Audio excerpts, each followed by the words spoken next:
Hello दोस्तों, आज हम करेंट अफेयर में जो अभी अभी हमारे सुप्रीम कोर्ट ने एक मौलिक अधिकार में जोड़ा है मेंस्ट्रुअल हाइजीन को।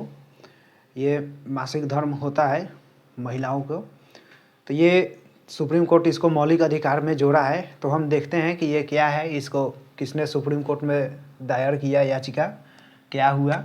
तो मेंस्ट्रुअल हाइजीन जो है महिलाओं से संबंधित है। याचिका दायर करने वाली जया ठाकुर थी। जया ठाकुर ने वरुण ठाकुर अधिवक्ता के तहत सहायता से इन्होंने याचिका दायर किया था कि महिलाओं को जो मेंस्ट्रुअल हाइजीन होता है वो मौलिक अधिकार में शामिल किया जाए। जया ठाकुर ने अपना 3 डिमांड रखा था। सुप्रीम कोर्ट के द्वारा ये 3 मान्यता मिले हमें, महिलाओं को, सभी महिला को मिले। कक्षा 6 से 12 तक जो स्कूल में बच्चियाँ पढ़ती हैं उनके लिए था कि उन्हें मुफ्त में सैनिटरी पैड उपलब्ध कराया जाए। कक्षा 6 से लेके 12 तक के जितने बच्चियाँ हैं स्कूल में उनके लिए सैनिटरी पैड मुफ्त में उपलब्ध कराया जाए स्कूल प्रबंधक के द्वारा।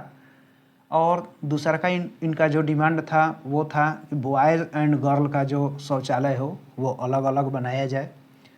एक ही में कितने स्कूल में होता है, जो एक ही में होता है उसको नहीं, लेकिन अलग अलग बनाने का इन्होंने डिमांड किया था। और मेंस्ट्रुअल हाइजीन को लेकर के स्कूल में जागरूकता अभियान चलाया जाए, सबको बताया जाए, उसमें महिलाओं को जागरूक किया जाए। ऐसा ये 3 डिमांड अपना रखी थी सुप्रीम कोर्ट के सामने। ये जया ठाकुर जी अपने अधिवक्ता के तहत सहायता से इन्होंने 3 डिमांड रखा था सुप्रीम कोर्ट के पास। सुप्रीम कोर्ट ने इनके अपना फैसला को दिया है।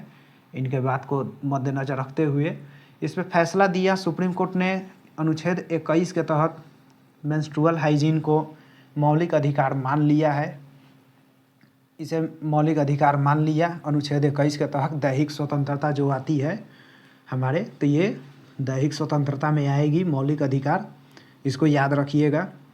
और स्कूल को निर्देश दिया सुप्रीम कोर्ट कि स्वच्छ और अलग अलग शौचालय बनाया जाए। अलग अलग शौचालय होना चाहिए और स्वच्छ होना चाहिए, ये निर्देश देने का काम किया सुप्रीम कोर्ट। और दिव्यांग जो विद्यार्थी होते हैं, दिव्यांग छात्रों के लिए बाधा रहित शौचालय बनाया जाए। अक्सर क्या होता है कि स्कूल में सिंपल शौचालय बना दिया जाता है जिसमें दिव्यांगों को शौचालय जाने में थोड़ी कठिनाइयाँ होती हैं। तो यहाँ सुप्रीम कोर्ट ने दिया कि दिव्यांग के लिए भी आपको बाधा रहित शौचालय बनाना है। और बच्चियों के लिए ऑक्सो बायोडिग्रेडेबल सैनिटरी पैड मुफ्त में अवेलेबल करवाना है। ये स्कूल प्रबंधक का कार्य होगा कि वो ऑक्सो बायोडिग्रेडेबल सैनिटरी पैड मुफ्त में इसका उपलब्ध कराए। ऑक्सो बायोडिग्रेडेबल सैनिटरी पैड जो होता है, ये होता है कि ऑक्सीजन के संपर्क में आते ही स्वतः नष्ट हो जाता है, इससे कोई कचरा नहीं फैलता है, तो इसको यूज़ करने पे ज़्यादा जोर दिया गया। और यदि मान लीजिए ये जो फैसला सुप्रीम कोर्ट ने दिया है ये कोई नहीं मानता है, इसका पालन कोई नहीं करता है, तो इसके लिए दंड का क्या प्रावधान किया गया है, सुप्रीम कोर्ट ने ये भी तय किया है इसमें। तो निजी स्कूल जो होती हैं, प्राइवेट जितने स्कूल हैं उनके लिए किया है कि यदि ऐसा नहीं होता है तो उनका मान्यता रद्द कर दिया जाएगा। यानी जितने प्राइवेट स्कूल, निजी स्कूल हैं, यदि वो इस कानून का पालन नहीं करते हैं, ये 3 जो निर्देश है मौलिक अधिकार में ये शामिल हुआ है। अलग अलग शौचालय बनाना, दिव्यांगों के लिए बाधा रहित शौचालय बनाना, ऑक्सो बायोडिग्रेडेबल सैनिटरी पैड मुफ्त में उपलब्ध करवाना। अगर ये निजी स्कूल में नहीं होता है, उपलब्ध नहीं है, कोई बच्चा यदि शिकायत करता है, जांच के दौरान पाया जाता है, तो उसका मान्यता रद्द किया जाएगा, ये घोषणा किया है सुप्रीम कोर्ट ने।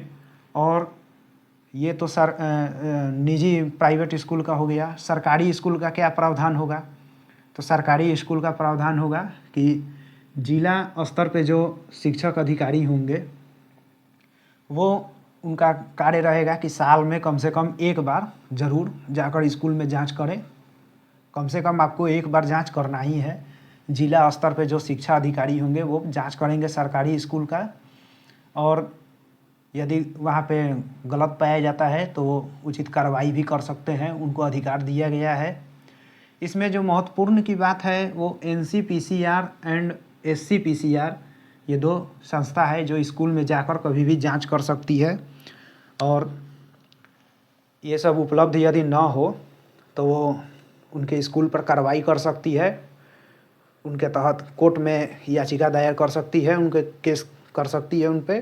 तो ये 2 संस्था है, इसका नाम याद रखना है, NCPCR एंड SCPCR, जो स्कूल में जाकर जांच करने का अधिकार मिला हुआ है इसको। और ये जो है अनुच्छेद 21 के तहत मौलिक अधिकार मान लिया गया है, प्राण एवं दैहिक स्वतंत्रता में ये आता है। सुप्रीम कोर्ट का ये निर्देश है, पालन नहीं करने पर क्या दंड होगा ये देखा गया हमारे द्वारा। और ये मेंस्ट्रुअल हाइजीन क्या है ये है बताया हमने। तो ये करेंट अफेयर में बहुत इंपॉर्टेंट है कि मौलिक अधिकार में इसको जोड़ा गया, तो इसे आप ध्यान रखिएगा। धन्यवाद। हमारा वीडियो शेयर कर दीजिए और चैनल सब्सक्राइब कर दीजिए।